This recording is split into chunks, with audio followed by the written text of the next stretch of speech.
Shalom, shalom, shalom. J'espère que vous m'entendez bien. Si vous m'entendez bien, je vous souhaite une très belle année 2026. Alléluia, merci Seigneur. C'est un honneur, c'est une grâce que nous avons reçue de Dieu de pouvoir être dénombrés en 2026 parce que il y en a qui n'ont pas pu entrer dans cette nouvelle année. Et nous qui y sommes entrés, ce n'est pas parce que Dieu nous aime plus que les autres. Ça s'appelle la grâce de Dieu, mais également, c'est aussi tout un message pour nous dire qu'il y a des choses encore que Dieu n'a pas terminé d'accomplir par nous, à travers nous. Donc, le fait que nous sommes entrés dans cette nouvelle année est encore un signe de l'amour de Dieu. C'est encore un signe d'espoir aussi pour te dire que ce n'est pas encore terminé. C'est comme dans un match de football. En ce moment, nous sommes dans la fièvre de la Coupe d'Afrique des Nations. Et vous savez qu'un match, comme on le dit, hein, ça se joue en 90 minutes plus les temps additionnels. Donc, aussi longtemps que l'arbitre n'a pas sifflé, tout est possible. Donc, ça veut dire que aussi longtemps que vous et moi avons le souffle de vie, ça veut dire que tout est encore possible et il y a des raisons de croire et de continuer à croire que le meilleur de Dieu sortira de ta vie et que ta vie n'est pas arrêtée, que ta vie n'est pas terminée, achevée. L'achèvement, c'est lorsque tu seras mort, mais tant que tu vis, c'est que tout est encore possible. Donc, nous bénissons Dieu qui nous a accordé la grâce d'être dans cette nouvelle année pour vivre encore des belles choses que lui va permettre que nous puissions les vivre en cette nouvelle année de grâce. Et c'est pourquoi vous qui êtes là ce soir, vous devez bénir le Seigneur qui vous a jugé digne même si on a l'impression qu'on ne l'est pas. Mais pour Dieu, il a jugé digne de nous garder encore en cette nouvelle année et notamment en cette semaine parce que il y a des gens sont rentrés dans cette nouvelle année et qui ne sont plus. Hier, il y en a qui sont morts, avant-hier, il y en a qui étaient morts également. Donc, nous qui sommes là, c'est vraiment une grâce de Dieu. Et l'apôtre Paul nous encourage à célébrer les richesses de la grâce de Dieu. Dieu, quand il accorde sa grâce, il faut que nous puissions célébrer cela. Donc ce soir, nous lui sommes infiniment reconnaissants qui permet qu'en cette année 2026, nous puissions continuer notre parcours de formation, la formation EMDC, qui est une formation qui parle de l'éthique du ministre de Christ. Juste pour rappel, dans tout service, il y a des valeurs. Dans tout service, il y a une forme d'éthique. Il y a des principes, il y a une manière d'être, il y a une manière de faire les choses. Il y a même une manière de parler. C'est ce que nous appelons l'éthique. Donc, dans différents corps de métier, il y a une éthique qui est bien appropriée. Lorsque vous travaillez dans une organisation d'un certain poids financier, ils vont avoir des exigences à l'égard de ceux qui travaillent au sein de cette organisation. Lorsque vous travaillez pour une famille présidentielle, une famille royale, il y a des exigences. Donc, le serviteur d'une XY organisation, il doit avoir certaines éthiques, certaines valeurs, il doit avoir un certain caractère. C'est pourquoi je parlais de la manière d'être, la manière de faire et la manière aussi de dire les choses. Et c'est cet ensemble d'éléments que nous appelons l'éthique.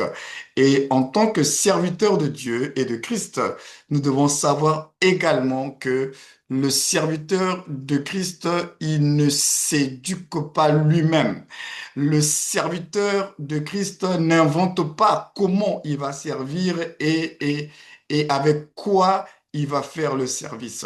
Le serviteur de Christ doit comprendre déjà la grâce qu'il a reçue d'être au service, parce que servir le Seigneur, frères et sœurs, ce n'est pas vous qui lui faites l'honneur de le servir, parce que quelques-uns d'entre nous avons quelquefois l'impression que c'est nous qui honorons Dieu en fait en servant. Mais en réalité, c'est Dieu qui nous honore en nous accordant la grâce d'être à son service, tout en sachant que, frères et sœurs, Dieu en réalité, Paul l'apôtre l'avait bien compris, en réalité, Dieu n'a pas besoin de qui que ce soit et il n'a pas besoin en réalité d'être servi par qui que ce soit. Mais le fait de servir Dieu, c'est un honneur qu'il nous accorde.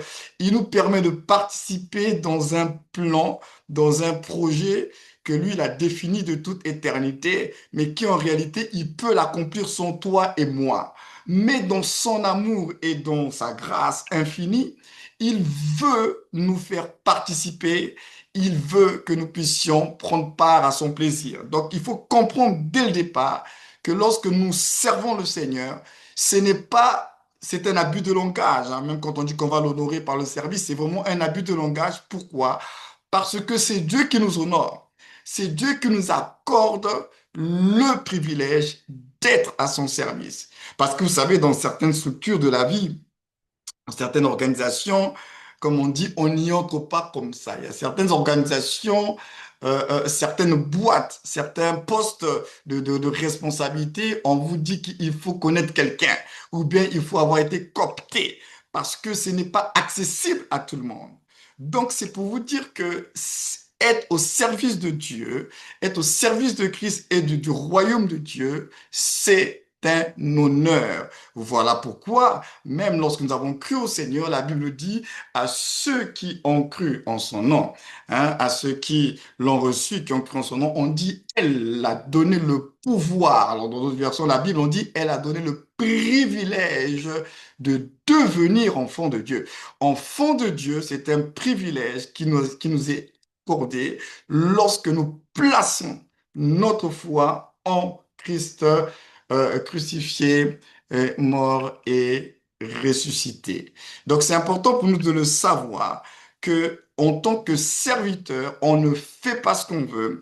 En tant que serviteur, on ne dit pas n'importe quoi et on doit comprendre quelles sont les valeurs de celui qui m'a appelé. Alors, avant que nous puissions rentrer pleinement dans le module 3, j'aimerais juste faire un petit feedback parce que la dernière leçon, nous avions parlé des voies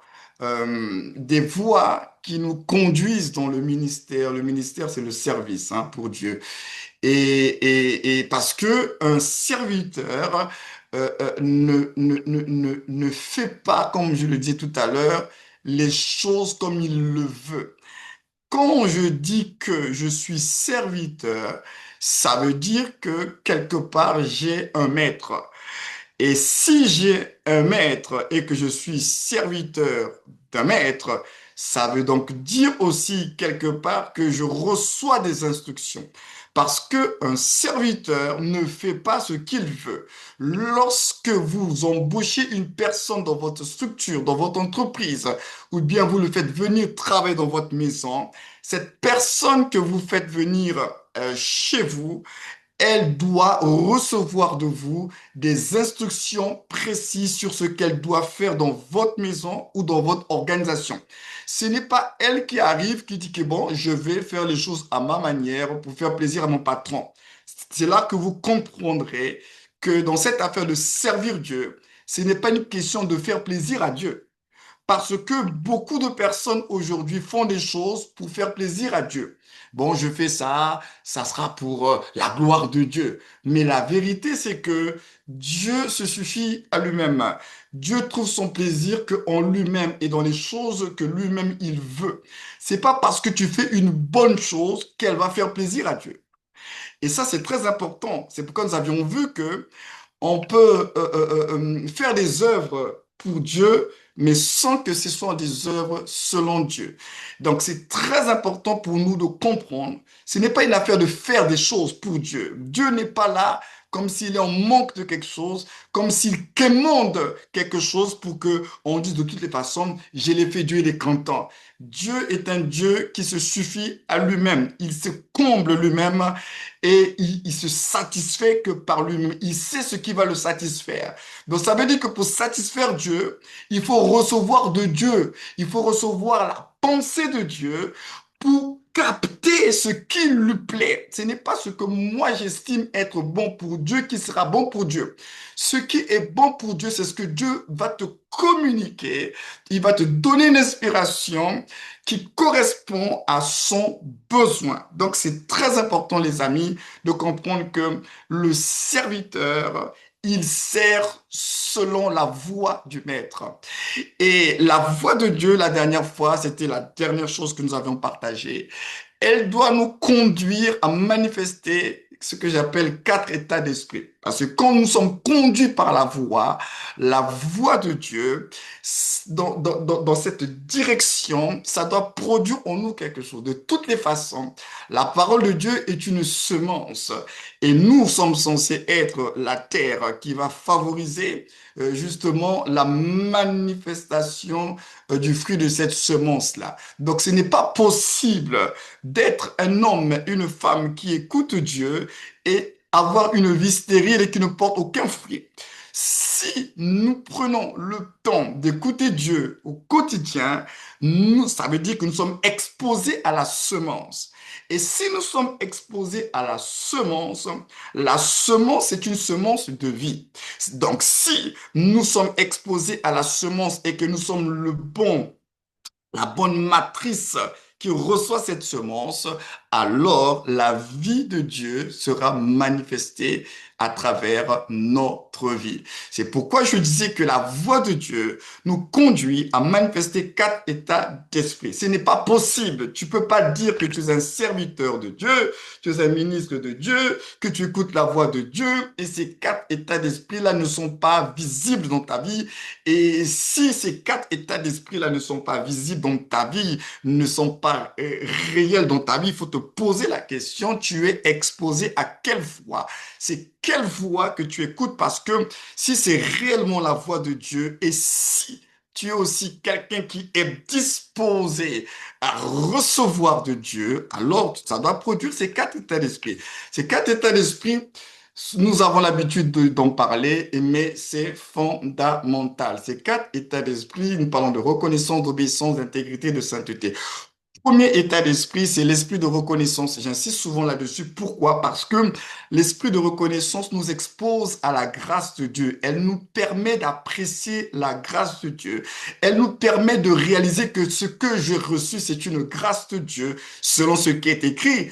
Tout don parfait, toute grâce excellente viennent d'en haut, viennent de Dieu qui est le Père de lumière, en qui il n'y a pas nombre de variations. Donc, dès le commencement, tu dois comprendre que c'est la grâce de Dieu. Le ministère que tu as, c'est la grâce de Dieu. L'onction que tu as, c'est la grâce de Dieu. L'église, l'organisation que tu diriges, bref, tout ce que tu as, ça s'appelle l'œuvre de la grâce de Dieu. Et c'est la première des choses que tu dois comprendre en tant que ministre de Dieu lorsque tu es exposé à la voix du Maître et du Seigneur, c'est que tu sers Dieu par grâce. Tu ne sers pas Dieu parce que tu es supérieur aux autres. Tu ne sers pas Dieu parce que plutôt, Dieu ne t'appelle pas à le servir parce que tu as jeûné plus que les autres, parce que tu pries plus que les autres. Ça s'appelle la grâce de Dieu. Nos appels ne viennent pas parce que nous avons beaucoup prié et jeûné. Dieu appelle des gens qui même ne croient pas en eux. Dieu appelle et utilise des gens qui sont faibles, fragiles, mais c'est comme ça que Dieu appelle et il utilise les gens. Donc la première des choses, c'est que tu ne dois jamais oublier que tout est grâce. Pourquoi j'insiste là-dessus? Parce que la compréhension de la grâce t'amènera à avoir un cœur humble, l'humilité. On sert Dieu avec humilité. Tu peux pas écouter la voix de Dieu et puis être rempli de toi-même comme si ça venait de toi. Je veux nous rappeler ce soir que ça vient de Dieu. On dit bien tout don parfait, quelle que soit la perfection de ton don, dans son expression et dans son impact, toute grâce excellente, quelle que soit l'excellence du charisme que tu peux manifester, on dit que ça ne vient pas de toi, ça vient d'en haut, ça vient de Dieu. Donc, c'est pour t'aider finalement à rester dans l'humilité. Le premier état d'esprit, quand tu écoutes la voix du Maître, c'est être reconnaissant perpétuellement de ce que tu es devenu par grâce. Je sers Dieu par grâce. Je suis établi dans mon ministère par grâce. Je manifeste mon onction par grâce. C'est Dieu qui l'a voulu. Je reconnais que je ne suis pas meilleur que les autres. Ça s'appelle la grâce de Dieu. Et je garde ce cœur-là. L'obéissance, deuxième état d'esprit, Dieu ne peut pas parler à des gens sans qu'il amène ces personnes-là à répondre à son appel. La parole de Dieu, ce n'est pas juste une parole parce que Dieu parle pour parler. J'ai souvent l'habitude de dire, Dieu n'est pas bavard. Dieu parle de façon intentionnelle, Dieu parle avec des orientations, avec une direction, Dieu parle avec des attentes. Donc, quand Dieu parle, quand Dieu relâche sa parole, c'est qu'il y a une attente derrière cette parole. Et cette attente-là a besoin de notre réponse. Et la réponse que nous donnons à la parole de Dieu, ça s'appelle l'obéissance. Lorsque tu obéis, c'est que tu es en train de répondre à l'attente de Dieu. Donc c'est important de savoir que quand Dieu parle, c'est pas juste parce qu'il a envie de parler. Dieu parle pour t'amener aussi à te mettre en mouvement. Dieu parle pour t'amener aussi à prendre des décisions. Dieu parle pour t'amener aussi à prendre des résolutions. Dieu parle pour t'amener aussi à pouvoir faire attention, à être plus vigilant. Dieu parle pour t'amener aussi à pouvoir changer de cap lorsque tu es dans le mauvais chemin. Donc l'obéissance, c'est très important, c'est rattaché à la voix de Dieu. Dieu nous parle pour que nous puissions l'écouter. Et puis écouter Dieu entraîne toujours l'obéissance. Donc tu ne peux pas dire que tu es quelqu'un qui écoute Dieu et puis tu marches dans la désobéissance, tu marches à ta manière et tu ne marches pas conformément à l'instruction de la voix de Dieu. C'est pourquoi nous parlons de l'obéissance. Troisième état d'esprit, c'est l'intégrité. Une forme de fidélité. Tu dois rester fidèle dans ce que tu reçois de Dieu. Tout ce que tu reçois de Dieu, Dieu attend de toi que tu sois fidèle, que tu ne te corrompes pas, que tu ne te mélanges pas, que tu restes conforme à ce que Dieu te demande de faire. Tu ne vas ni à gauche ni à droite, mais tu restes focalisé sur ce que tu as reçu de Dieu. Donc, dans l'intégrité, il y a déjà une soustraction de toute forme de compromission. Quand Dieu nous parle, c'est justement pour nous amener à pouvoir être conformes à ses attentes. Et lorsque nous sommes conformes aux attentes de Dieu, on ne peut plus se mélanger avec n'importe quoi et n'importe qui. Donc, il faut être intègre dans les voies de Dieu, intègre dans les instructions de Dieu. Et ça, j'aimerais vous dire, frères et sœurs, ça va vous coûter. L'intégrité va vous coûter. Dans un monde où de plus en plus les gens sont dans la corruption, dans un monde où de plus en plus les gens ne craignent plus Dieu, marcher dans l'intégrité de nos jours, ça va te coûter.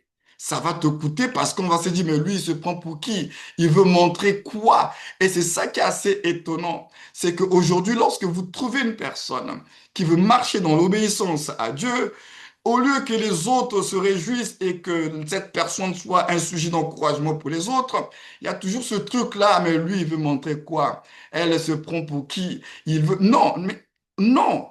Si quelqu'un est intègre et qu'il marche conformément aux voies de Dieu, ça doit plutôt t'encourager.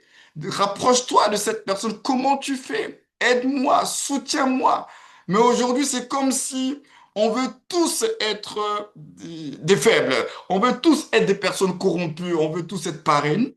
Non, énorme. Et ce qui fait qu'on arrive à un niveau où on est maintenant dans l'attente. Bon, on attend, on va voir jusqu'où il va arriver. On est même arrivé à un tel niveau, ben lui, il se prend pour qui? C'est le plus saint, c'est la plus sainte, on attend, on verra. Non, au contraire, l'intégrité d'un frère et d'une sœur, ça devrait te motiver, toi, te revoir ta vie de désordre pour dire, mais si lui, il arrive à tenir, il n'y a pas de raison que moi aussi je ne tienne pas. Et là, tu vas chercher plutôt le Seigneur, tu vas implorer la grâce de Dieu, plutôt que de te dire non, mais lui, elle, elle se prend pour qui? Donc, marcher dans l'intégrité, dans un monde de plus en plus corrompu, comme je vous l'ai dit, ça va vous coûter. Ça va vous coûter. Mais nous n'avons pas le choix. Nous n'avons pas le choix que d'être intègres et de refuser de nous mélanger avec tout ce qui n'honore pas Dieu. Et la sainteté, qui a un rapport avec notre consécration, cette fameuse mise à part, qui est une suite logique aussi de notre intégrité. Tu ne peux pas être un enfant de Dieu qui marche selon la voie de Dieu et puis tu joues avec le péché sous toutes ses formes.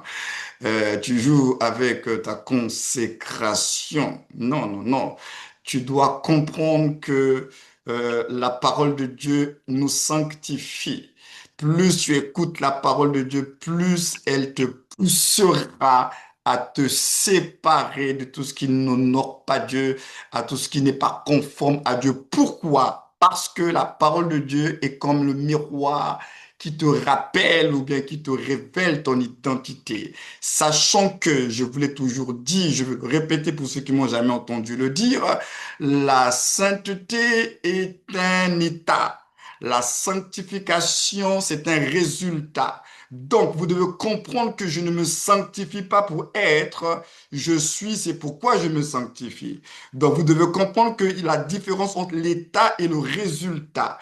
L'état, c'est qu'en Christ, nous sommes saints. C'est notre identité. La sainteté, c'est une nature spirituelle que nous avons en Christ. Et cette nature spirituelle qu'on appelle la sainteté produit des fruits qu'on appelle communément la vie de sanctification. Ce sont les fruits de cet état qu'on appelle la sainteté. Donc, je ne me sanctifie pas pour être saint. Je suis saint, c'est pourquoi je me sanctifie. En d'autres termes, je prends conscience de mon identité et je manifeste le fruit qui est rattaché à cette identité. Je prends conscience de mon identité et je refuse tout ce qui ne correspond pas à cette identité. C'est ce qu'on appelle la sanctification. Donc, comprenez bien, frères et sœurs, que l'état, c'est la sainteté, le résultat, c'est la sanctification. La sanctification n'est qu'une conséquence de la prise de conscience de votre identité en tant que des saints. La prise de conscience de votre nouvelle nature en Christ, qu'on appelle la sainteté, vous amènera à un comportement qu'on appelle la sanctification avec toutes ses conséquences. Donc, comprenez bien que c'est une question de prise de conscience de votre identité, de la nature que vous avez reçue qui est spirituelle. Donc la sainteté du croyant est liée à son identité. Donc quand je comprends qui je suis, je me sanctifie. Et ce qui fait que dans la compréhension de mon identité, je n'ai pas besoin qu'on me martèle, sanctifie-toi, évite, ne pêche pas, ne fais pas ci, ne fais pas ça. Parce que lorsque je suis un chrétien mature, je comprends que ça ne correspond pas à ma nature. Ça ne correspond pas à la nouvelle vie que j'ai. Ça ne correspond pas à la nouvelle identité que j'ai. Et donc ça, je ne l'accepte pas. De la même manière que la nature nous enseigne, lorsque vous accédez à certains postes de responsabilité, il y a certaines choses que vous ne ferez plus avec vos collègues de travail et même avec votre entourage tout simplement, pas parce que vous êtes devenu capricieux, mais tout simplement parce que vous avez une nouvelle veste de responsabilité et d'autorité. Donc, c'est la veste d'autorité et de responsabilité qui va commencer à vous discipliner, qui va commencer à vous amener à ne plus faire des choses comme quand vous étiez monsieur ou madame tout le monde. Donc, quand nous comprenons ces choses-là sur le plan naturel, alors nous allons mener cela sur le plan spirituel. Quand je prends conscience pleinement de qui je suis en Christ, de ce que je suis devenu en Christ, il y a des choses que je ne vais plus accepter. Il y a des choses que je ne vais plus tolérer parce que ça ne correspond plus à ma nouvelle identité. Vous aurez donc compris que la vie chrétienne, c'est vraiment une question d'identité. Donc, nous avions partagé cela la dernière fois et j'ai voulu encore amplifier cela ce soir avant qu'on passe dans le module 3 qui sera assez rapide parce que c'est fondamental pour un serviteur de Dieu de comprendre que la voix de Dieu nous parle, mais elle nous parle et pour produire des choses en nous. On ne peut pas être exposé à la voix du Maître sans que l'on produise en nous les attentes du Maître, sans que la semence du Maître manifeste la vie du Maître. Ce n'est pas possible. Donc voilà ce que je voulais insister un peu là-dessus. Le module 3 de ce soir, on est toujours en train de parler de ministère, puisque ministère, ministre de Dieu, c'est tout ce qui servent le Seigneur. Dans le module 3, toujours en rapport avec le ministère, nous disons ce qu'il ne faut pas oublier. Alors, je parle de oublier parce qu'il y a des choses que vraiment on ne peut pas les oublier, qui doivent rester là, qui doivent demeurer ancrées dans notre esprit et on ne peut pas être dans le ministère, on ne peut pas servir Dieu et puis oublier ces choses-là que nous allons voir ce soir. Ce qu'il ne faut pas oublier. Non pas qu'on encourage à oublier les choses, mais juste pour dire qu'il y a des choses dans le ministère. En tout cas, ça doit demeurer. C'est vraiment des choses que on ne peut pas s'en passer, on ne peut pas s'en priver. Et donc, ce qu'il ne faut pas oublier dans le ministère, euh, déjà, c'est comme je l'ai évoqué tout à l'heure un peu, c'est que vous devez comprendre que le ministère, c'est un appel de Dieu, ce n'est pas le vôtre. Pourquoi je le dis? Parce que il y a beaucoup de frustration aujourd'hui parmi les jeunes appelés, jeunes serviteurs autour de cette question de ministère. Je vous avais dit que le ministère, ça peut devenir comme un gros mot, mais en réalité, ce n'est pas un gros mot, c'est un mot aussi simple que sa définition la plus basique qui nous parle de servir, service. Nous sommes tous, en tant qu'enfants de Dieu, des serviteurs de Dieu. Nous sommes tous au service du Seigneur. Dieu peut utiliser qui il veut, même autrefois, il utilisait même des incroyants, des rois païens qui étaient appelés serviteurs de Dieu. Donc, ce n'est pas un gros mot, ce n'est pas quelque chose qui est réservé à une élite de personnes qu'on appelle ministres et puis d'autres ne le sont pas. De façon générale, tous ceux qui sont en Christ sont appelés à être des ministres de Dieu parce que la Bible dit que nous faisons tous fonction d'ambassadeurs pour Christ et nous avons tous reçu le ministère de la réconciliation. Donc tout enfant de Dieu est un ministre de Dieu. Maintenant, ce qui va nous différencier, ce sont nos portefeuilles, ce sont nos fonctions, ce sont nos missions. Donc, c'est le poids des différentes responsabilités que nous avons. D'aucuns vont être dans un couloir, un peu comme dans les gouvernements de ce monde, où vous avez des ministres tout court et puis vous avez des ministres d'État. Un ministre d'État et un ministre tout court, c'est pas pareil. Ils n'ont pas les mêmes prérogatives, ils n'ont pas le même poids. Quand tu es un ministre d'État chargé de ta, et puis un ministre tout court, c'est pas pareil. Mais vous êtes tous des ministres dans le gouvernement. C'est juste pour dire que nous sommes tous des ministres, c'est vrai, mais dans le ministre-là, il y a ce qu'on appelle les fameux 5 ministères, hein, c'est-à-dire ceux qui sont appelés apôtres, prophètes, docteurs, pasteurs, évangélistes. Eux, c'est comme on pourrait dire les ministres d'État. ils ont une responsabilité, c'est de préparer les autres au ministère. Ils ont une responsabilité, c'est le perfectionnement des saints en Christ. Donc, eux, ils ont une mission particulière. Mais ça ne veut pas dire pour autant que, parce que leur mission est particulière, qu'ils sont les seuls ministres de Dieu. Donc, comprenez bien que on est tous des ministres, on est tous appelés à servir le Seigneur, mais le poids, la responsabilité, les charges, les portefeuilles ne sont pas les mêmes.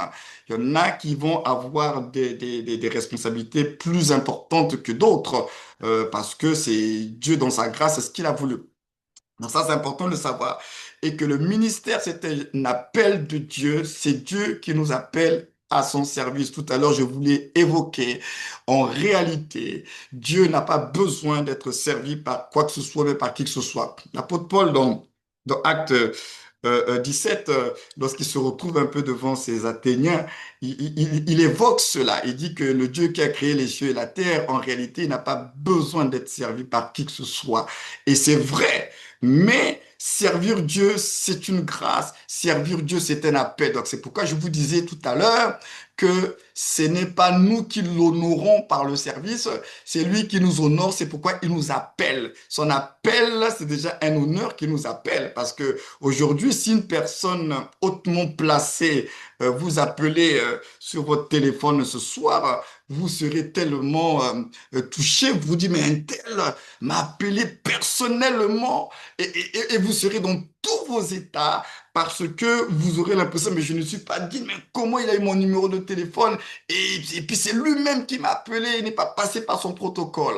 Et à ce moment-là, vous allez considérer cet appel comme un honneur parce que vous vous direz, mais je ne mérite pas cela. Il m'a appelé. Mais c'est la même chose avec Dieu, les amis. C'est un honneur. L'appel de Dieu, c'est Dieu qui nous accorde l'honneur de venir à son service et de le servir. Et ça, c'est très important de le réaliser. Donc, quand vous comprenez cela, vous n'allez plus vous bagarrer, vous n'allez plus être frustré. On me bloque, on ne croit pas en mon appel. L'appel, là, ce n'est pas ton appel, c'est l'appel de Dieu. Le service que tu vas faire là, ce n'est pas un service pour les hommes, c'est un service pour Dieu. Donc, quand tu comprends cela, tu ne te bats plus avec les hommes. Vous vous bagarrez avec les hommes parce que vous n'avez pas compris le sens de votre appel. Vous n'avez pas compris le mystère de l'appel et du ministère. Ce n'est pas une affaire des hommes, c'est une affaire de Dieu. Donc, au lieu de vous bagarrer avec les hommes pour chercher à convaincre les gens que moi je suis loin, que moi j'ai aussi la grâce de Dieu, que moi aussi Dieu peut m'utiliser, restez tranquille. Celui qui vous a appelé, c'est celui qui va vous justifier, dit la Bible. Ceux qu'il a connus d'avance, il les a prédestinés. Ceux qu'il a prédestinés, il les a appelés. Ceux qu'il a appelés, il les a justifiés, dit la Bible. Et ceux qu'il a justifiés, il les a glorifiés. Et vous allez vous rendre compte que le processus du commencement à la fin, c'est Dieu qui reste au contrôle. Il reste au contrôle du fait qu'il vous a connu d'avance. Il reste au contrôle du fait que c'est lui qui vous a prédestiné. Il reste au contrôle du fait que c'est lui qui vous appelle. Il reste au contrôle du fait que c'est lui qui va vous justifier. Il reste au contrôle du fait que c'est lui qui va vous glorifier. Quand vous avez compris cela, ne vous bagarrez pas, ne soyez pas frustrés inutilement parce que les hommes, entre guillemets, ne croient pas en vous. Non, ce n'est pas une affaire des hommes qui ne croient pas en vous. Ce n'est pas une affaire de on bloque mon ministère parce que aucun homme ne peut bloquer ce que Dieu a établi. Ce que Dieu a établi, je dis bien, aucun homme ne peut bloquer cela parce que c'est Dieu qui l'a voulu et comme dit la Bible, il va justifier celui qui l'a appelé. Donc ce n'est pas à toi de chercher à être justifié, ce n'est pas à toi de te justifier, ce n'est pas à toi de te bagarrer pour que les gens puissent te reconnaître. Laisse celui qui t'a appelé lui-même prendre ses responsabilités. Et ça, c'est très important. C'est pourquoi je dis que le ministère, c'est un appel de Dieu, ce n'est pas le vôtre. C'est Dieu qui vous a appelé et c'est Dieu qui veut vous utiliser pour sa propre gloire. Alléluia. Le ministère aussi, nous disons, c'est pourquoi ça, c'est des choses qu'il ne faut pas oublier. Le ministère est plus, et ça c'est souvent, vous m'avez entendu le dire, c'est plus une responsabilité qu'un privilège. Alors quand je dis que c'est plus, je ne suis pas en train de dire que ce n'est pas, qu'il n'y a pas l'aspect privilège. Le privilège fait partie du ministère. Déjà, le fait d'être au service de Dieu et d'être utile pour le Seigneur, c'est un privilège.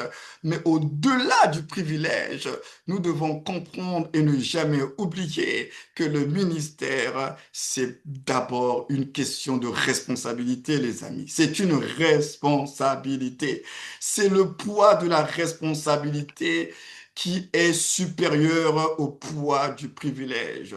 Parce que si vous restez qu'au niveau du privilège, vous risquerez de ne plus assumer comme il se doit la responsabilité. Et le privilège qui venait pourtant de Dieu peut vous éloigner de Dieu. Donc faites extrêmement attention dans cette affaire de ministère, parce que le ministère vient aussi avec son petit poids de gloire, avec son petit poids de privilège, d'honneur que nous recevons. Mais le ministère, les amis, si vous êtes focalisés que sur cette dimension du privilège, le privilège, excusez-moi, vous risquerez de vous éloigner de Dieu. Vous risquerez de ne plus prendre au sérieux la responsabilité. Et vous serez focalisé que sur le privilège. Et c'est comme ça que beaucoup de gens se sont retrouvés à devenir des grands manipulateurs. On commence à manipuler les gens au nom du privilège. Je suis l'homme de Dieu, je suis la femme de Dieu, je suis.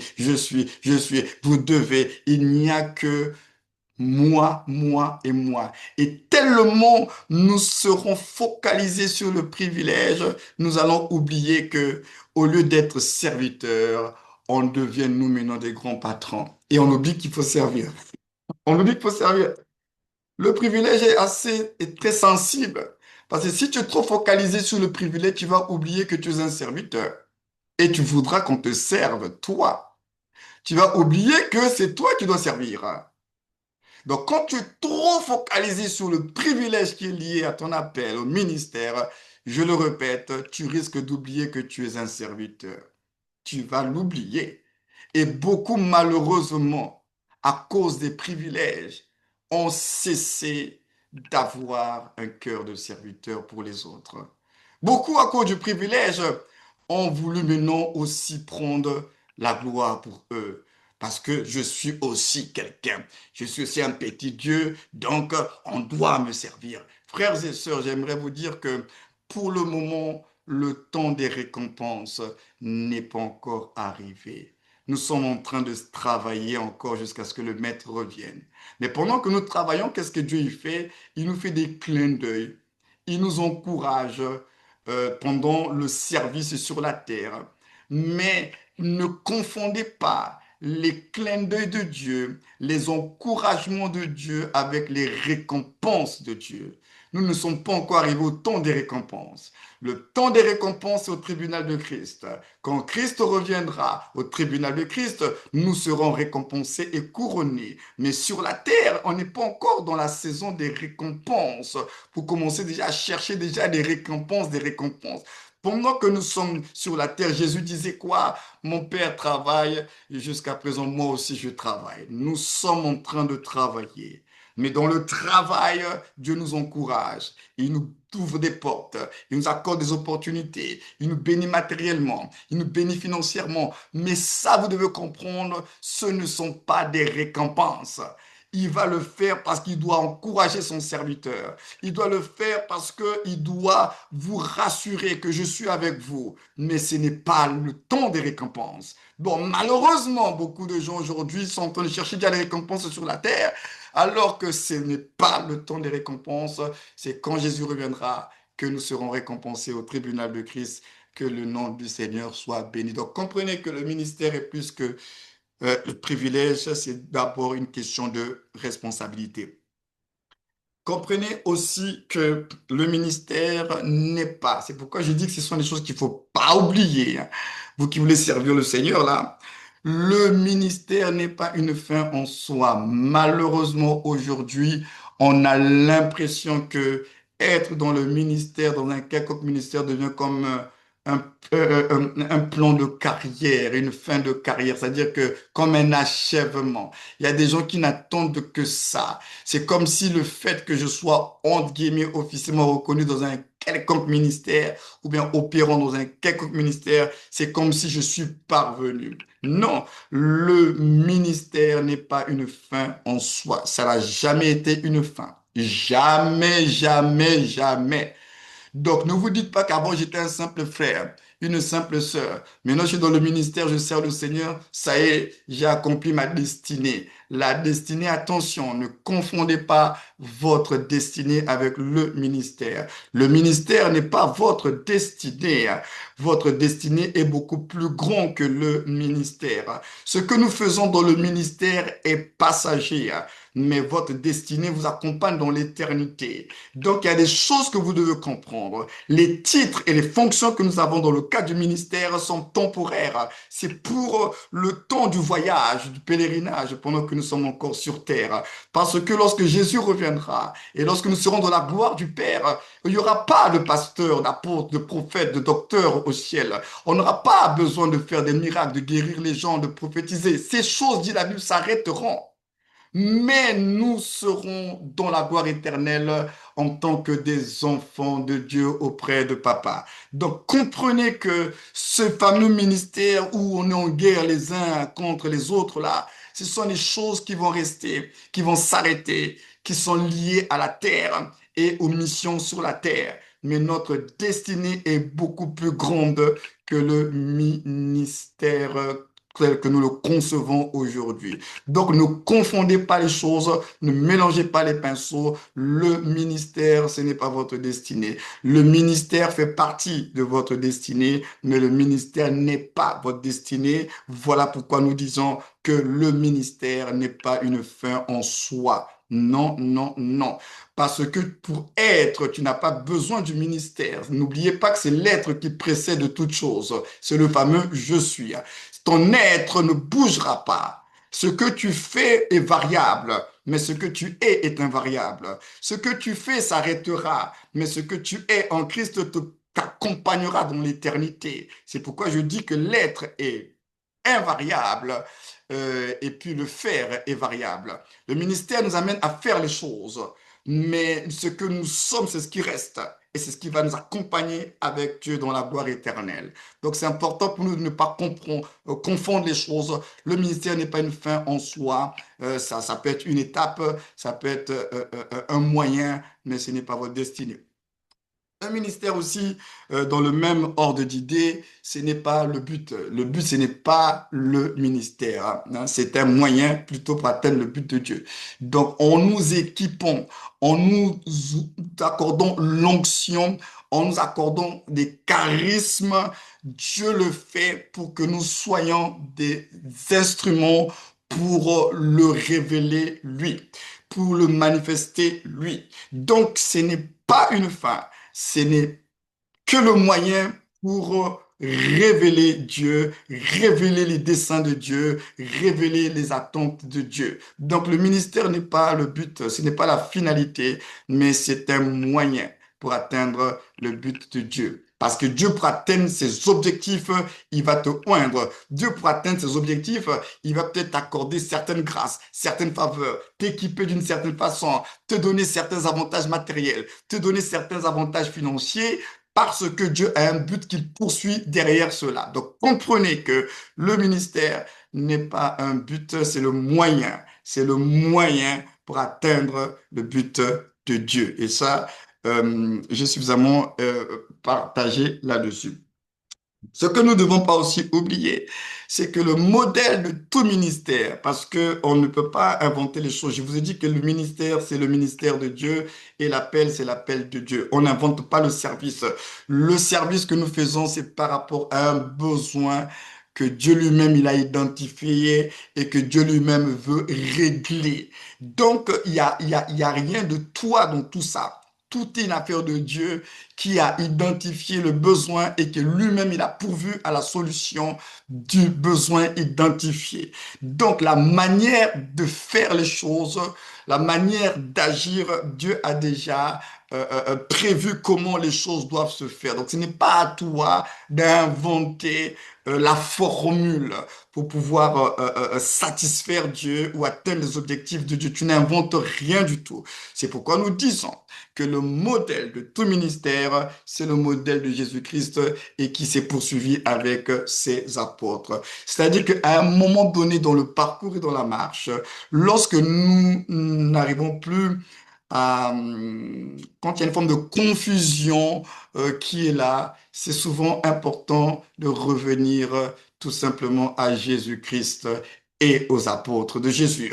C'est pourquoi Paul disait, soyez mes imitateurs comme je le suis de Christ. Il y avait toujours ce lien entre le Christ et ses apôtres, le Christ et ses serviteurs. Donc Jésus, nous connaissons les valeurs de Jésus. Même les autres religions de ce monde, même s'ils n'attribuent pas toujours la divinité à Jésus, mais quand même, la plupart des religions de ce monde sont quand même d'accord que Jésus-Christ était un homme de bien, que Jésus-Christ était un homme de valeur, c'était quelqu'un qui était quand même spécial, il était particulier. Donc Jésus, on connaît quand même les valeurs, les principes, l'éthique de la personne de Jésus. Et quand nous voyons les apôtres qui ont marché avec lui, qui ont dormi avec lui, qui ont mangé avec lui, ils sont là également pour nous rappeler les valeurs, l'éthique, les principes du maître. Donc le modèle du service, on ne l'invente pas. Si nous cherchons le modèle, c'est le modèle de Jésus, c'est le modèle des apôtres. Ce qui fait que quand vous regardez la vie de Jésus à travers les évangiles et quand vous lisez la vie des apôtres à travers les actes des apôtres et aussi les écrits à travers les épîtres, alors vous pouvez sentir l'esprit, vous pouvez sentir que il y avait quelque chose de différent avec ces hommes-là. Lorsque nous regardons par exemple notre apôtre qui est l'apôtre Paul, l'apôtre Paul, Dieu l'a puissamment utilisé, frères et sœurs, dans des miracles, dans des signes, des mouchoirs guérissaient les malades. Le gars, il est arrivé jusqu'au troisième ciel. Il a vécu des choses dans son corps. Il a vécu des choses incroyables. Mais ce jour-là, il se retrouve sur cette île de la Grèce. Et puis là encore, Dieu s'est puissamment manifesté, des miracles incroyables se sont produits, le surnaturel a été déployé. Et puis les Grecs, dans leur côté polythéiste, parce qu'ils étaient très, très, très croyants en plusieurs divinités, quand les Grecs ont vu, c'était Paul et Silas, si je ne me trompe pas, comment Dieu les utilisait. Ils étaient dépassés. Ils ont dit non, les dieux sont descendus sous forme humaine. Ils sont arrivés à dire que les dieux sont descendus sous forme humaine. Parce que ce qu'ils ont vu, ils n'avaient jamais vu ça auparavant. Et puis, ils étaient tellement dépassés par l'intensité, la puissance de l'onction du ministère de Paul et de Silas. Et c'est là où ils sont allés prendre des animaux pour faire le sacrifice, pour adorer parce qu'ils ont dit les dieux sont descendus sous forme humaine. Alors ils sont venus pour adorer ces hommes qui ont manifesté la puissance de Dieu. Mais lorsque nous lisons cette histoire dans la Bible, ce qui nous intéresse ici, c'est justement l'apôtre Paul, alléluia, qui est un apôtre de Jésus-Christ. Alors Paul aurait pu se dire, mais c'est un honneur, c'est un privilège. On a apporté l'offrande et les sacrifices sont là. Ils ont commencé à les adorer comme des divinités. Pourtant, ils ont manifesté le surnaturel. Ils ont manifesté la divinité, c'est vrai. Mais regardez l'attitude de l'apôtre Paul. L'apôtre Paul, il est scandalisé. Au lieu de se réjouir, au lieu de se dire, mais c'est normal, Dieu m'a utilisé, c'est normal que ces gens-là vont m'adorer, ils vont se mettre, ils vont se prosterner devant moi. Après tout, je suis le serviteur de Dieu. Dieu m'a oint, j'ai l'onction de Dieu. Mais la Bible nous révèle l'attitude de Paul. C'est pourquoi la Bible nous dit, nous sommes édifiés sur le fondement des apôtres et des prophètes de Christ. L'attitude de Paul devrait nous interpeller tous en tant que serviteurs de Dieu. Au lieu que Paul accueille cette adoration comme étant un dû, comme étant quelque chose de normal, la Bible va nous révéler qu'il va déchirer ses vêtements. Il va déchirer parce qu'il est... Pourquoi il déchire ses vêtements? Parce qu'il est choqué. Il est scandalisé. Ça le choque. Comment une telle adoration pour un homme? combien même la puissance de Dieu était manifestée, combien même l'onction était déployée, combien même ils ont vécu le surnaturel de Dieu. L'apôtre Paul déchire ses vêtements et il leur dit, ne faites pas ça, nous ne sommes que des hommes comme vous, nous ne sommes que des hommes comme vous. Paul refuse cette adoration.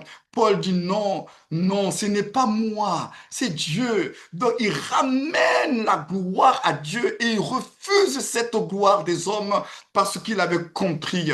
Il avait compris comme le maître, comme Philippiens nous le présente en disant, ayez en vous les sentiments qui étaient en Jésus-Christ, lequel existant en forme de Dieu n'a point regardé comme une proie arrachée son égalité avec la divinité. Jésus n'est pas venu se battre pour dire que je suis Dieu. D'ailleurs, il n'a jamais dit qu'il était le Fils de Dieu. Jésus n'est pas venu se battre pour montrer qu'il était supérieur aux gens. Jamais il l'a fait. Alors nous sommes des disciples et nous sommes des serviteurs de la même race, de la même espèce que Jésus et de la même espèce que l'apôtre Paul.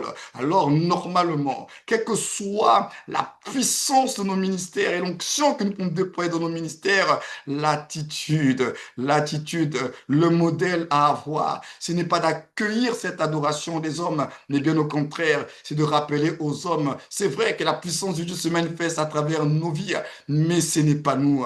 La gloire à Jésus, la gloire au Seigneur. Et Paul a déchiré ses vêtements. Apprenons aussi à déchirer nos vêtements. Le vrai serviteur de Dieu, c'est celui qui déchire ses vêtements justement lorsqu'il voit que cette gloire commence à arriver, cette adoration, ce culte de la personnalité commence à arriver dans son ministère. Il doit dire non, il doit refuser cela. L'apôtre Paul a refusé toute forme de culte de personnalité autour de sa personne parce qu'il était qu'un serviteur inutile, un vase inutile, mais que Dieu utilisait par grâce divine.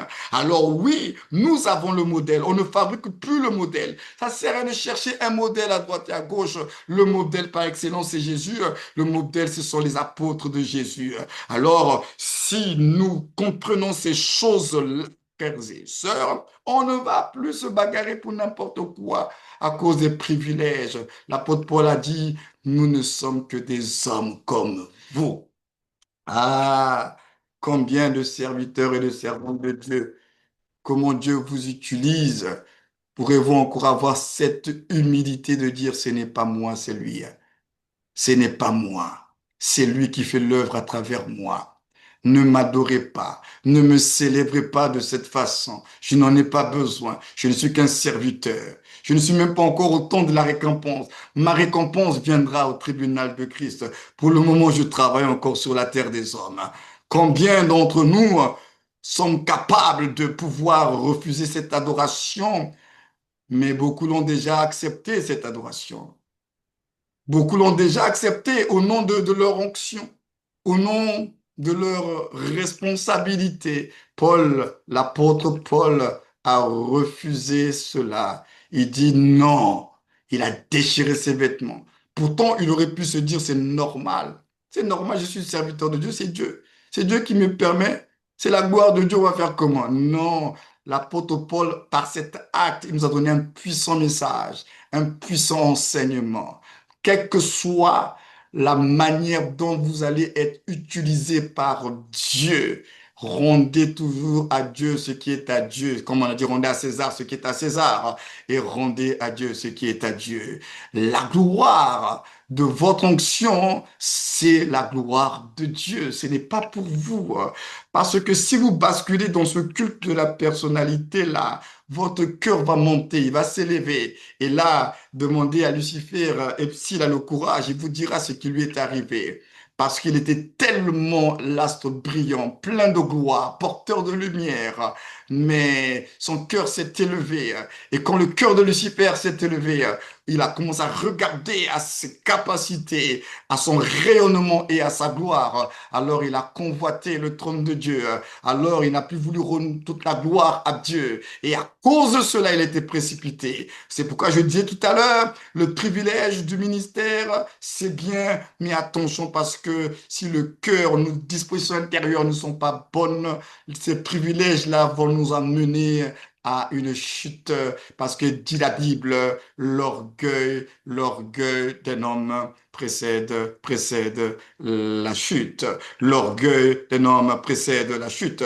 On ne chute pas par hasard. Il y a des chutes en réalité qui sont prévisibles lorsque vous voyez une personne, la manière dont elle vit. Et si demain vous apprenez qu'il y a une chute, vous n'allez pas être surpris. C'est-à-dire qu'à certaines chutes, on peut déjà sentir que cette manière de faire de ce frère, de cette sœur-là, ça risque d'emmener autre chose.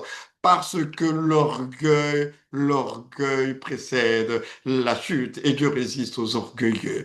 Donc, le modèle de tout ministère, c'est Jésus-Christ et ses apôtres. Donc, c'est même pas l'apôtre Gaël, ce n'est pas les autres hommes de Dieu qu'il y a autour de nous, c'est Jésus-Christ et ses apôtres. Si nous pouvons comprendre cela, alors nous aurons gagné quelque chose de très important. Le modèle, c'est Christ. Le modèle, ce sont les apôtres de l'agneau. Parce que eux, ils l'ont vu. Toi et moi, on n'a pas dormi avec Jésus. Toi et moi, on n'a pas mangé avec Jésus. Toi et moi, nous n'avons pas marché physiquement avec Jésus. Ces personnes-là sont les mieux placées parce qu'ils ont marché avec Jésus. Ils ont dormi avec Jésus. Ils ont mangé avec Jésus. Ils ont vu Jésus dans tous ses états. Alors, ils sont les personnes et les bouches autorisées. Ils sont les modèles pour nous dire comment on marche avec Jésus parce que eux, ils l'ont vécu en live. Nous, on vit des expériences avec Dieu. Nous, on reçoit des visions de Jésus. Mais ces gens-là, leur vie avec Jésus, c'était pas dans une vision. Leur vie avec Jésus, c'était pas une petite expérience de quelques heures. Ils ont marché avec lui pendant 3 ans et demi à peu près. Ils étaient avec le Seigneur. Donc, ces hommes-là, ils sont mieux placés pour nous parler de Jésus et de nous expliquer le caractère de Jésus. C'est pourquoi ils sont nos modèles, parce que ces hommes ont marché avec l'agneau de Dieu. Alléluia. Donc, le modèle, c'est Christ et ses apôtres. C'est pourquoi nous disons également que le ministère doit se faire selon les instructions du maître. Ça, je l'ai expliqué tout à l'heure déjà. Vous l'aurez bien compris que on ne fait pas le ministère comme on le veut. Je n'invente pas ce que je dois faire pour Dieu.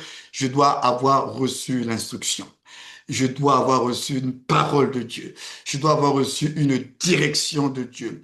Et je dois avoir éprouvé cette parole et me rassurer que ce que j'ai reçu, elle vient de Dieu. Parce que nous avons parlé des différentes voix dans les autres modules, parce qu'on peut entendre beaucoup de voix, beaucoup de paroles, mais toutes les paroles que nous recevons ne sont pas la parole de Dieu. Toutes les voix que nous entendons ne sont pas la voix de Dieu. Donc nous avons besoin d'exercer notre oreille à écouter Dieu, à commencer déjà par nous exposer quotidiennement à la parole de Dieu. Plus je veux m'exposer à la parole de Dieu, la parole écrite de Dieu, plus je veux m'exposer à la présence de Dieu par la prière, plus j'apprendrai à écouter la voix du bon berger. Moins je serai exposé à la parole, moins je serai exposé à la présence de Dieu, alors plus je serai exposé à la manipulation et à des voix qui ne sont pas les voix de Dieu. Donc, le ministère se fait selon les instructions du maître, c'est-à-dire que tu as reçu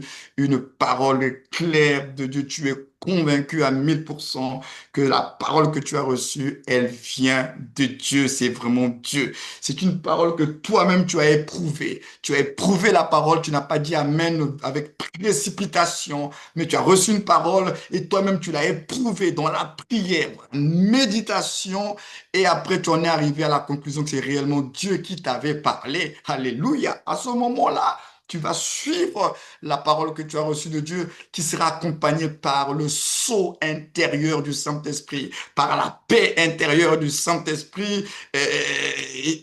Et c'est là que tu sauras que le Seigneur est avec moi. Donc, c'est important de comprendre cela. Donc, nous avions parlé tout à l'heure d'obéissance et là, je veux juste insister, c'est qu'on a dit des choses qu'il ne faut pas oublier. Ici, nous disons que le ministère nécessite notre obéissance. Alors, l'obéissance, elle est totale, elle n'est pas partielle. L'obéissance est totale. C'est-à-dire, quand Dieu te dit va à gauche, tu vas à gauche. Quand Dieu te dit va au sud-est, il t'a pas dit d'aller au sud-ouest. Parce que toi, tu diras de toutes les façons, c'est le sud, hein. Non. Quand Dieu te dit c'est I, c'est I. C'est ça la délicatesse dans la marche avec le Seigneur. C'est que n'est pas un aventurier. Regardez le tabernacle. Dieu a montré une vision du tabernacle qui devait être ce sanctuaire où le peuple allait venir pour adorer, pour apporter les sacrifices et où la gloire de Dieu allait se manifester. Dieu a montré d'abord la vision du tabernacle à Moïse. Mais les amis, Dieu ne s'est pas arrêté qu'à une vision. Moïse n'a pas vu qu'une image. Moïse a reçu en dehors de la vision. Dieu va donner à Moïse les détails de comment ce tabernacle sera mis en œuvre, jusqu'au centimètre près, jusqu'aux couleurs qu'il faut. Quand il a dit bleu, quand c'est un bleu, par exemple, un bleu roi, c'est pas un bleu, par exemple, ciel. Le bleu ciel, c'est le bleu ciel. Le bleu roi, c'est le bleu roi. Donc, que ce soit les couleurs, que ce soit les dimensions, que ce soit les formes, Dieu a donné cela à Moïse. C'est pas Moïse qui a inventé les dimensions. Ce n'est pas Moïse qui a inventé les formes. Ce n'est pas Moïse qui a donné les couleurs. Ça venait de Dieu. Et donc, Dieu, dans le résultat final, il voulait retrouver un sanctuaire avec les dimensions, avec les formes, avec les couleurs, avec des matériaux que lui-même il a indiqués. Donc on ne fait pas les choses à moitié. Bon, Dieu a dit le côté gauche ça va être 9, et quelques coudées. Bon, le côté droit c'est pas grave, on va mettre 8,90. C'est pas grave, c'est presque 9, non? Ça fait quoi? Non. Frères et sœurs, c'est pas une question, c'est parce que c'est presque, il n'y a pas de presque. Et c'est là où vous comprendrez, si on pouvait les inviter ce soir, Nadab et Abihu, ils vous le diraient que nous, on croyait que le plus important, c'est qu'il fallait que le parfum brûle sur l'autel. Bon, nous, on a apporté un parfum, le feu était là, ça faisait quoi? Mais justement, le fait que Nadab et Abihu se sont peut-être dit que le plus important pour Dieu, c'est que le parfum, le feu brûle sur l'autel. Mais quand ils ont apporté ce feu étranger, en fait, c'était un parfum étranger, Dieu les a tués, ils sont morts. Ils sont morts. Pourtant, le feu a brûlé. Mais le feu qui a brûlé a été brûlé par quel parfum? Donc, vous comprenez bien que dans cette affaire de Dieu et nous et de service, je vous l'ai souvent dit, je vais le répéter ce soir, pour Dieu, ce n'est pas que le résultat qui est le plus important. Dieu cherche à savoir comment tu as obtenu le résultat. Le résultat, là, tu l'as eu comment? Ne nous séduisons pas nous-mêmes. Ne soyons pas sages à nos propres yeux en se disant que le plus important, c'est le résultat. Parce que Nadab et Abihu étaient peut-être dans ce raisonnement. Le plus important, c'est le résultat. Mais le plus important, c'est le résultat. Ça les a tués. Ça les a tués. Il y a eu un résultat, mais ils sont morts. L'obéissance est totale, pas partielle. C'est-à-dire que quand tu décides de pratiquer une instruction de Dieu, ça dit que tu as commencé, va jusqu'au bout, fais tout. Ne viens pas dire à Dieu, j'ai fait, j'ai commencé, Seigneur, tu vas comprendre. Hein, ça fait quoi? Non. Soit tu commences, soit tu ne... Vaut mieux encore ne rien faire. Implorons la grâce de Dieu pour commencer à faire la chose, que de faire la chose et de t'arrêter un chemin et après commencer à trouver des raisons pour te justifier. Vaut mieux par humilité ne pas commencer pour implorer la grâce, la miséricorde de Dieu. Mais si tu commences à suivre une instruction de Dieu et que tu ne fasses pas intégralement ce que Dieu attend de toi et que au lieu de reconnaître que tu as des manquements pour terminer l'achèvement de cette instruction, tu commences à trouver des raisons. Non, Dieu va comprendre, c'est parce qu'il y avait ci, c'est parce qu'il y avait cela. Je vous assure que ça ne marchera pas. Donc, dans cette affaire de Dieu et nous, là, ne nous précipitons pas. Pas de précipitation. Si vous voulez faire les choses, engagez-vous. Mais alors, quand vous vous engagez pour Dieu et pour les choses de Dieu, frères et sœurs, engagez-vous de façon sérieuse. Parce que l'obéissance n'est pas partielle. Saül, vous connaissez l'histoire de la désobéissance de Saül. Dieu avait dit de tuer tout le monde. Tous les Amalécites devaient passer au fil de l'épée. Dieu avait dit, vouer par interdit les Amalécites. En d'autres termes, il leur a dit, tuer tout le monde. Dans le langage, dans le français facile, c'est ce que ça voulait dire. En français facile, tuer tout le monde. Je veux qu'il n'y ait aucun survivant. C'est ce que Dieu leur a dit. Quand il leur a dit de vouer tout par interdit, ça veut dire tuer tout le monde. Je ne veux voir aucun survivant chez les Amalécites. Alors, Saül et ses soldats, ils sont allés combattre les Amalécites. Dieu leur a accordé la victoire et puis ils ont tué des gens, c'est vrai, mais ils ont épargné d'autres personnes et une partie du troupeau. Se disant encore une fois, c'est pas grave, de toutes les façons, on a fait déjà le gros du boulot, hein. Là, en plus, ce sont du bétail, on va faire une grosse offrande à Dieu, Dieu sera content. Mais le problème, justement, c'est que est-ce que c'est l'instruction que Dieu leur avait donnée? Ce n'était pas l'instruction que Dieu leur avait donnée, même si la raison qu'ils avaient, c'était que les troupeaux, ils allaient faire d'offrande à Dieu. Donc vous comprenez bien qu'on peut faire des choses pour Dieu, hein. Leur intention, c'était bon, on va offrir ça à Dieu. Mais Dieu leur a pas demandé d'offrande. Dieu leur a pas demandé d'offrande. Dieu leur a dit hein, qu'il n'y ait aucun survivant. Vouez tout par interdit.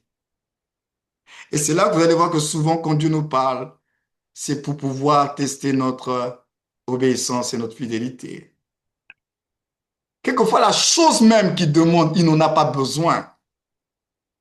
Mais il demande cette chose, c'est juste pour voir et t'amener, toi, à manifester ton obéissance et ta fidélité. Puisqu'on parle d'offrande, prenons le cas des offrandes. Vous pensez que de vous à moi, Dieu là qui est esprit, il a besoin de nos offrandes, vous êtes sûr. Dieu n'a pas besoin de nos offrandes, hein. Il est esprit au ciel là-bas, il va faire quoi avec? Parce que quand vous donnez votre offrande dans le panier, il n'y a pas un virement instantané, hein, ça disparaît puis ça arrive directement au ciel là-bas, hein. Non, non, non, non, non. La vérité, Dieu n'a pas besoin de nos offrandes. Ça, je vous dis la vérité. Il n'en a pas besoin. Dieu ne vit pas des offrandes. Mais la question, alors, pourquoi on doit donner des offrandes? C'est parce que il faut comprendre que nous avons, nous, des problèmes. Donc, Dieu, pour tester notre fidélité, notre obéissance à des instructions qu'il donne, alors il met en place certaines choses. Mais ces choses, en réalité, Dieu n'en a pas besoin, lui. Mais ce sont des mécanismes qu'il met en place pour nous aider, nous, à nous parfaire, hein, pour nous aider, nous, à mieux nous connaître. Donc, le principe même des offrandes, Dieu se suffit à lui-même. Dieu n'a pas besoin d'offrandes pour être Dieu. Les offrandes n'apportent aucune valeur ajoutée à Dieu. Mais ce que Dieu recherche, c'est notre cœur.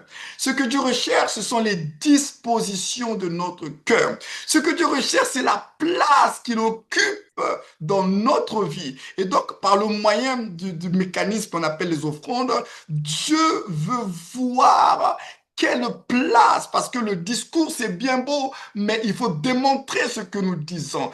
Comment il me prouve? Comment il me démontre son amour? Parce qu'il me dit dans la prière, Dieu, je t'aime. Oui, Dieu, tu es mon tout. Oui, Dieu, je ferai tout pour toi. Ok, alors je veux voir comment il me démontre cet amour.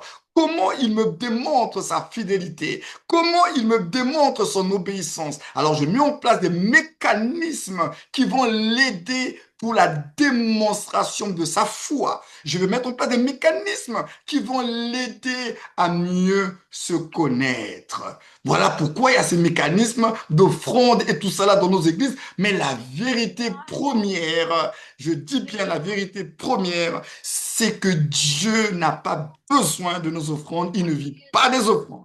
Mais non, de l'autre côté, ces offrandes-là, ça permet bien sûr pour soutenir l'œuvre de Dieu, oui, mais le premier but des offrandes, ce n'est pas d'abord une affaire de soutenir l'œuvre de Dieu. Le premier but des offrandes nous permet de démontrer à Dieu notre amour, notre considération, la valeur qu'il a à notre yeux. Comment, jusqu'où nous sommes capables de faire des sacrifices pour glorifier et honorer Dieu. C'est ce que vous devez comprendre. Sinon, en vérité, Dieu n'a pas besoin d'une quelconque offrande. C'est pourquoi la Bible dit, tu n'as voulu ni sacrifice, ni holocauste. Alors qu'avant que Jésus, qui est la parole faite chair, se manifeste, ils ont fait beaucoup des offrandes. Ils ont fait beaucoup de sacrifices depuis la mise en œuvre du tabernacle, de la loi et puis de tout ce qui est rituel sacerdotal en Israël. Mais il dit, tu n'as voulu ni sacrifice, ni holocauste. Parce que toutes ces offrandes, toutes ces holocaustes-là n'ont pas pu satisfaire Dieu. Mais Dieu a été satisfait que par lui-même. Le sacrifice, l'offrande qui a satisfait Dieu, c'était Dieu lui-même. Donc vous comprenez bien que ce que nous faisons là ne l'impressionne pas. Parce que ces offrandes qu'ils ont faites là, même Salomon qui avait donné 1000, je sais pas, 1000 holocaustes, la plus grosse offrande qu'il a eu à faire là, tout ça là, ça n'a pas impressionné Dieu, mais une seule offrande, l'offrande de Christ qui est Dieu lui-même manifesté en chair, Dieu a été satisfait par Dieu lui-même. Donc vous comprenez bien que nos offrandes là, humainement physiques, on ne peut pas le satisfaire. Ça ne va pas le satisfaire. Donc, n'ayons pas la prétention que, à travers nos offrandes, nous allons satisfaire Dieu et qu'il y aura comme un trafic d'influence parce que je donne beaucoup plus à l'église, parce que je donne mes dîmes, je donne plus les offrandes que les autres. À cause de cela, Dieu, je peux le manipuler. Dieu, non, non, non, non, non, non, non. Avec ou sans offrande, si Dieu veut te faire du bien, il te fera du bien. Mais cela ne veut pas dire pour autant que les principes, il ne faut pas les respecter parce qu'il ne faut pas me faire dire ce que je n'ai pas dit. Il y a des principes, il y a des lois que Dieu a mis en place, notamment les lois de semailles et de semences.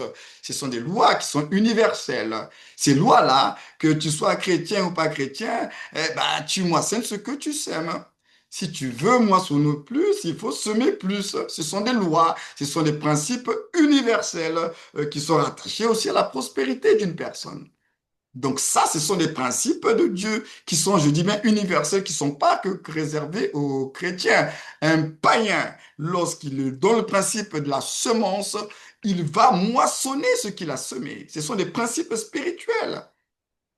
Donc c'est pourquoi je fais l'équilibre pour ne pas que vous dites non, l'apôtre il avait dit non, non, l'apôtre n'a pas dit ça. De toute façon, notre réunion, elle est enregistrée. Donc vous n'allez pas dire que l'apôtre a dit des choses, ne me faites pas dire ce que je n'ai pas dit, les réunions sont enregistrées. Donc voilà, gloire à Dieu. Donc voilà, donc le module 2, 3 vient de se terminer. Le module 4, c'est ce que nous allons voir dans 2 semaines. Donc, vous aurez compris, frères et sœurs, que c'est sérieux. Cette affaire de, excusez-moi, de servir Dieu, là, c'est sérieux, c'est- on est honoré, c'est vrai, mais on se rend bien compte que c'est quand même sérieux. C'est quand même sérieux, pourquoi? Parce que celui qui nous a appelés à son service, c'est pas n'importe qui, c'est quand même Dieu lui-même. Et comme c'est Dieu, on ne peut pas servir Dieu comme on veut. Comme c'est Dieu, on ne peut pas dire le plus important, c'est de faire les choses. Vous l'avez compris et je suis suffisamment revenu là-dessus. Frères et sœurs, le plus important, ce n'est pas de faire les choses. Le plus important, ce n'est pas les résultats. Le plus important, c'est comment, avec quelle disposition, avec quelle motivation, avec quelle intention je fais les choses. Et nous revenons à notre module 1 où nous avons beaucoup parlé du cœur. C'est une affaire de cœur. C'est pourquoi on a parlé de l'homme selon le cœur de Dieu. Parce que finalement, le ministre de Christ doit être un homme selon le cœur de Dieu. Et être un homme selon le cœur de Dieu, ça veut dire que toi et moi, nous devons apprendre jour après jour à veiller, comme dit la Bible, sur notre cœur. Veille sur ton cœur plus que toute autre chose, car de lui viennent les sources de la vie. Parce que là où Dieu va aller chercher, là où Dieu va aller puiser pour te jauger, toi et moi, il va aller chercher cela dans ton cœur. C'est dans ton cœur qui va aller voir. Est-ce que ça en vaut la peine ou pas? Est-ce que cette chose, elle est crédible ou pas? Est-ce que cette chose est authentique ou pas? Est-ce que ce qu'il fait là, c'est sincère ou pas? Il va les scruter. C'est pourquoi la Bible dit qu'il sonde les cœurs et les reins. Il sonde ton cœur. Il n'est pas influencé par les œuvres que tu aurais pu faire. Tu as fait une œuvre, il y a des résultats, les hommes célèbrent cette œuvre. Mais la question est, les hommes peuvent célébrer ce que tu as fait. Mais est-ce que ce que tu as fait, Dieu célèbre cela? Parce qu'il y a des choses que nous faisons qui sont célébrées par les hommes, mais qui sont contestées par Dieu lui-même. Mais comme les hommes ne connaissent pas nos motivations et nos intentions, les hommes célèbrent le résultat. Or, Dieu, lui, va célébrer la motivation. La différence entre Dieu et les hommes, c'est que les hommes vont célébrer le visible. Dieu va célébrer l'invisible. Les hommes vont célébrer ce qui est manifesté. Dieu va célébrer ce qui est caché. Donc, Dieu part à la source. Les hommes sont exposés aux ressources. Les hommes célèbrent les ressources, les résultats. Mais Dieu lui va à la source. Est-ce que la source est bonne? Est-ce que la source n'est pas polluée? C'est ça ce que vous devez comprendre. C'est que dans tout service pour Dieu, c'est une question de cœur. C'est pas une question de long discours. Ce n'est pas une question de faire beaucoup plus d'activités, beaucoup plus d'œuvres. Non, ce n'est pas de ça dont il est question. C'est une question, frères et sœurs, de disposition intérieure.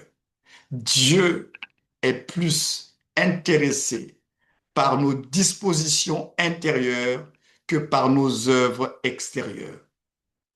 Il y a les dispositions intérieures et il y a nos œuvres extérieures. Parce que les œuvres extérieures ne sont pas la garantie de l'approbation de Dieu. Quand vous comprenez cela, alors vous avez un cœur humble et vous, chaque jour, vous implorez la grâce de Dieu. Chaque vous dites, Seigneur, j'ai besoin de ta grâce. Seigneur, que mon cœur ne m'éloigne pas de toi. Voilà pourquoi ce soir, c'est par là que nous allons arrêter et c'est par là également que je demanderai Pasteur Pavel, Pasteur Pavel qui est avec nous ce soir, qui est aussi un des formateurs de la Christ Academy, de pouvoir porter ce sujet de prière. Mais avant que le pasteur Pavel puisse prier pour nous, toi, là où tu es, avec tout ce que tu as entendu ce soir, prends le temps de t'intérioriser. Comment cette parole t'a parlé? Là où tu as besoin d'implorer la grâce, la miséricorde de Dieu, implore-la. Il y a des choses que tu ne dois jamais oublier. Pour ceux qui sont pleinement actifs dans le service, pour ceux qui sont des serviteurs en devenir, ces choses que nous avons partagées ce soir doivent être scellées, doivent être ancrées en nous, afin que nous n'oublions pas. Ce n'est pas nous qui nous servons de Dieu, c'est Dieu qui se sert de nous. Nous ne sommes que des vases et nous ne sommes que des serviteurs inutiles, mais rendus utiles par grâce divine. Alors ce soir, tu vas prier pour toi-même. On va se donner une petite minute de prière et à la fin, je donnerai la parole au pasteur Pavel de prier pour nous, de nous recommander à la grâce du Seigneur. Élevons nos voix et prions selon la parole que nous avons reçue ce soir. Prions tous au nom de Jésus. Alléluia. Alléluia, alléluia. Merci Seigneur Jésus pour le privilège que tu nous fais d'être appelés par toi pour servir à la gloire et à la louange de ton nom. Seigneur, oui, nous ne voulons pas être de ceux-là qui t'appelons Seigneur, Seigneur, et qui ne faisons pas ce que tu nous demandes de faire. Nous voulons, Seigneur, avec humilité, comprendre que nous devons apprendre de toi à travers ton humanité, mais également à travers tes apôtres. Seigneur, combien de fois n'avons-nous pas servi en dehors de tes voies? Combien de fois n'avons-nous pas servi selon nos humeurs? Combien de fois n'avons-nous pas servi en étant focalisés que sur les résultats? Combien de fois n'avons-nous pas été motivés à faire des choses de façon cachée pour notre petite gloire? Combien de fois n'avons-nous pas recherché la reconnaissance des hommes plutôt que l'approbation divine? Combien de fois n'avons-nous pas accepté même la compromission sous toutes ses formes, tout simplement pour être célébrés par les hommes? Ô Dieu, ce soir nous nous répentons et nous te demandons pardon. Pardonne-nous, Seigneur, toutes les fois où nous avons servi à notre manière et non selon toi. Pardonne-nous, Seigneur, d'avoir servi en ayant pour objectif notre gloire personnelle. Pardonne-nous toutes les fois où nous avons volé ta gloire et nous n'avons pas su déchirer nos vêtements, comme l'a fait Paul, ton serviteur, face à la célébration des hommes, à cause de l'excellence de la manifestation de son onction. Seigneur, pardonne-nous, pardonne-nous, pardonne-nous au nom de Jésus. Nous voulons être des serviteurs selon ton cœur. Nous voulons retrouver cette race de serviteurs selon le cœur de Dieu, qui marchons avec les sentiments et la pensée de Christ et qui manifestons les œuvres du Saint-Esprit avec humilité. Ah Seigneur, aide chacun de nous, aide chacun de tes enfants, aide chacun de tes serviteurs qui est connecté ce soir. Je te demande tout cela comme une grâce au nom de Jésus le Christ, le Seigneur. Alléluia. Alors, Pasteur Pavel, tu peux ouvrir ton micro et tu peux prier pour nous et puis nous recommander la grâce de Dieu. Père de miséricorde, Dieu de toute grâce, Dieu compatissant et miséricordieux, riche en bonté, lent à la colère. Nous te remercions pour ton pardon, je le crois, qu'après ces paroles que ton serviteur a élevées vers toi en notre faveur, tu nous as pardonné. Car tu as dit que si nous confessons nos péchés, tu es fidèle et juste pour nous pardonner, pour nous purifier de toute iniquité. Seigneur, ce pardon n'a pas été demandé pour que, au sortir d'ici, nous puissions continuer dans nos errances. Mais il a été demandé, Seigneur, pour des cœurs qui veulent réellement être différents. Des cœurs qui veulent considérer ta parole. Et si jusqu'ici, ils l'avaient négligé, la prendre à cœur pour la pratiquer. Alors, je demande ta grâce au Père pour chacun d'entre nous connectés, pour nous tous qui avons entendu ta parole au travers de ton serviteur. Accorde-nous la grâce de ne pas être des auditeurs oublieux, car c'est celui qui aura plongé les regards dans la loi, dans ta loi, la loi de la liberté, qui va persévérer dans la pratique de ta parole. C'est celui-là qui sera heureux dans son activité. C'est celui-là qui prospérera, Seigneur. Et je crois, Seigneur, que si ton peuple, si tes enfants persévèrent à ces formations, à ces temps d'enseignement pour ministres, c'est parce qu'ils veulent réussir. Nous voulons tous réussir en tant que ministres dans le couloir dans lequel tu as placé chacun d'entre nous. Alors, Seigneur, accorde-nous la grâce de ne pas être oublieux, des auditeurs oubliés, mais que ce que nous avons entendu ici, Seigneur, puisse faire effet dans nos cœurs. Nos servants n'étant pas, Seigneur, dignes de confiance.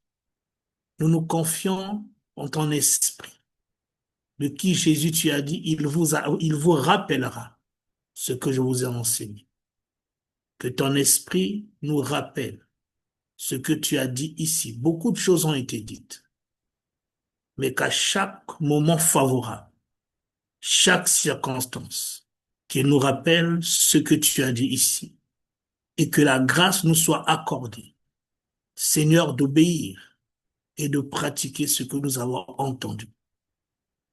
Merci, Seigneur, pour la grâce que tu nous fais, de ne pas nous laisser sans formation, de ne pas nous laisser, Seigneur, sans être formés dans l'éthique du ministère. Oh Dieu, d'autres n'ont pas cette grâce à l'instant où nous prions. Peut-être que demain ils l'auront, mais à cet instant, nous l'avons. Seigneur, fais ton travail.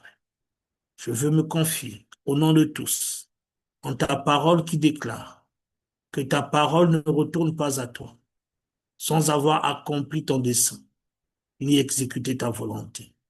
Père, je prie que toute cette parole qui est tombée aujourd'hui, et même celle que nous avons déjà entendue lors des sessions précédentes, et celles qui viendront, Seigneur, je prie que toutes ces paroles ne retournent pas à toi sans avoir accompli ton dessein, exécuté ta volonté, parce que je le crois. Tu en as un que tu poursuis pour chacun d'entre nous, à qui tu accordes cette grâce, d'entendre ce que nous entendons de ta part. Merci, Père, pour cette soirée. Merci pour les vies qui se sont connectées. Merci, Seigneur Dieu, de nous accorder la persévérance jusqu'au bout pour les formations à venir. Et donne-nous des cœurs ouverts, des cœurs, Seigneur, prêts à se repentir, des cœurs prêts à reconnaître leur tort, des cœurs prêts à recevoir ta parole pleinement, sans compromis. Oui, Dieu, nous comptons sur toi. Et Seigneur, nous croyons, Père, que tu le feras, parce que tu nous aimes. Que toute la gloire te revienne au nom de Jésus. Amen.